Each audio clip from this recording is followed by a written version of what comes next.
Հարգելի գործընկերներ, ես այս առիթով ուզում եմ ձեզ պատմել 2024 թվականի երկրորդ կեսին մարզերում եւ Երևանում իմ այցելությունների արդյունքում ձևավորված լարվածության մասին,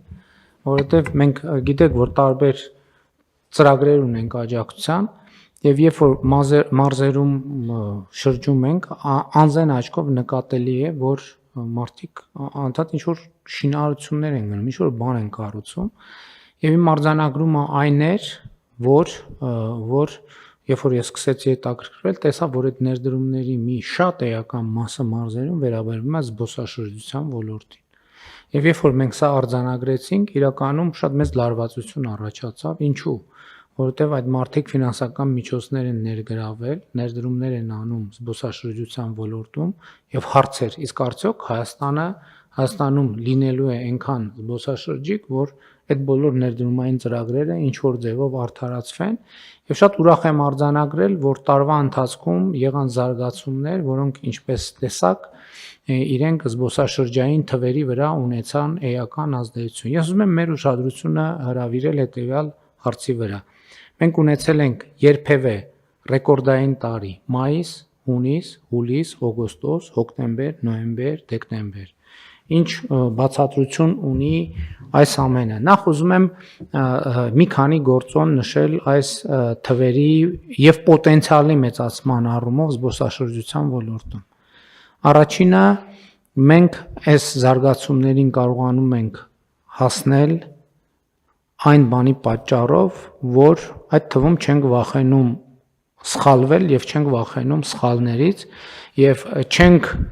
դադարում նաեւ մեր հնարավոր սխալները առավելության վերածել։ Դուք հիշում եք շատ հայտնի եւ սկանդալ հարուցած պատմությունը կապված Snoop Dogg-ի երևանյան համերգի հետ, որը իհարկե հրավիրվեց որոշակի պայմաններում եւ չեղարկվեց որոշակի պայմաններում եւ բանը հասավ այնտեղ, որ դա ինչ որ մի ժամանակ նույնիսկ մեր հարգարժան ընդդիմության համար հիմնական խոսույթի թեմաներ, թե ինչպես Snoop Dogg-ի համերգ ասելով արդեն կարելի էր հասկանալ մեծ քաղաքական սկանդալ։ Բայց իհարկե հանգամանքները հիշում եք ինչ տեղի ունեցավ, բայց ինչ տեղի ունեցավ արդյունքում։ Մենք հետևականորեն աշխատեցինք այդ թեմայի վրա եւ ըստ էության այս տարվա ամռանը այդ սկսած գործով, սկսած եւ ձախողված գործը ավարտվեց, թերևս սխալված չեմ լինի ասել, երրորդ հանրապետության պատմության մեջ շոու բիզնեսի ոլորտի ամենամեծ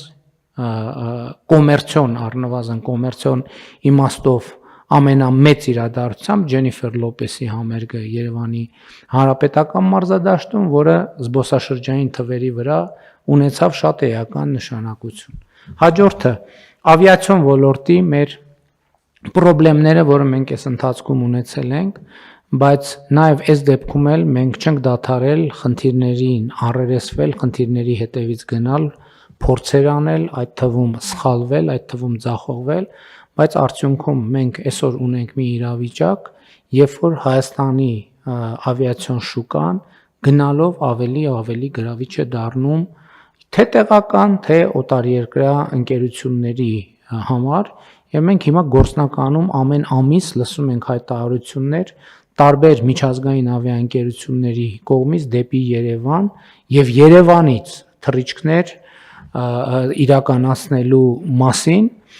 եւ սա նույնպես շատ էական է։ Հաջորդը, երբ որ ես մտածում էի, թե այնուամենայնիվ էլ ինչ գործոններ կան, որ ազդել են զբոսաշրջության հոսքերի ավելացման վրա, ուզում եմ մեր ուշադրությունը հրավիրել այն փաստին, որ իմիջիայլոց զբոսաշրջիկը որոշում կայացնելիս ինքը կես ժամում որոշում չի կայացնում, որոշում կայացնելու համար իրան պետքա որոշակի ժամանակ։ Ժամանակը իմ կարծիքով արտահայտվել է նաև հետևյալ կերպ, երբ որ մարտի վերջին Հայաստանը եւ Ադրբեջանը հայտարարեցին խաղաղության համաձայնագրի շուրջ բանակցությունները հաջողությամբ ավարտելու մասին,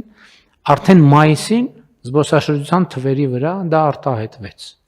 Եվ բնականաբար օգոստոսի 8-ի Վաշինգտոնյան գագաթաժողովը իր հերթին լրացուցիչ խթան դարձավ եւ արդեն օգոստոսից հետո զբոսաշրջային հոսքերի վրա արտահայտվեց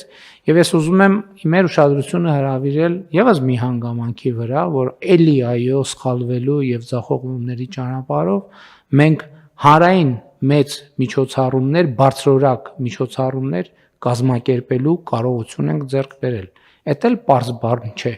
որովհետեւ այս ընթացքում մենք եղել են դեպքեր, երբ որ փորձել ենք պատշաճ որակի լավ միջոցառումներ կազմակերպել եւ միշտ չի որ դա ստացվել է, բայց հիմա ես արձանագրում եմ, որ մենք մասշտաբային հանրային միջոցառումներ բարձրորակ կազմակերպելու հնարավորություն ունենք եւ ես համոզված եմ, որ այդ միջոցառումների մասին հոլովակները, ռիլերը, որոնք հիմա շատ լայն տարածում են գտնում Հայաստանի որպես զբոսաշրջային ուղղություն դերը եւ գրավչությունը էականորեն մեծացնում են եւ սրանք գործոններ են, որոնց մասին մենք անպայման պետք է խոսենք։ Զբոսաշրջության ռազմավարությունը քննարկված է եւ քննարկել ենք աշխատանքային տարբեր ձևաչափերով եւ ես կարծում եմ, որ այո, դա նույնպես ուղենշային մի փաստաթուղթ է, որով մենք պետք է առաջնորդենք եւ իհարկե այդ փաստաթուղթը փոխկապակցված է մնացած մեր ուղղությունների հետ, որի մասին մենք խոսեցինք։